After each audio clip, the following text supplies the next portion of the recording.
أيها المسلمون عباد الله، الحذر من المنافقين بأشكالهم وصورهم، سواء كانت تلك الأقلام القذرة أو تلك العيون المستأجرة التي تخترق أوساط المسلمين بصورة أو بأخرى ليدخلوا الوهن وليكونوا عونا لأعداء هذا الدين، أعداء التوحيد والسنة، ينفذون لأعداء هذا الدين المخططات ويرسمون معهم المكر والمكائد بأهل هذا الدين ومن فيه، ولا أدل على ذلك إذا علمت أن أصل الرفض في هذا العصر كان منبته أوتي به من بلاد فرنسا حتى وضع في بلاد إيران ليصدر الثورة الخمينية الرافضية المجوسية، من بعدها تلك الثورة العسكرية التي فتكت في بلاد المسلمين، وأنتم ترون ما حصل في سوريا والعراق وما حصل في لبنان واليمن وغيرها من بلاد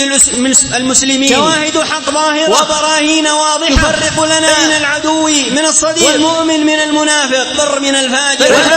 أيها المسلمون، من مثل هذه الشرور وعظيم آثارها وخطرها، ونحن بفضل الله سبحانه نحمده سبحانه وتعالى أن من علينا هذه البلاد الطيبة المباركة، أن كنا بلاد سنة وتوحيد، أن كنا بلاد إيمان وإسلام بفضل من الله سبحانه وتعالى.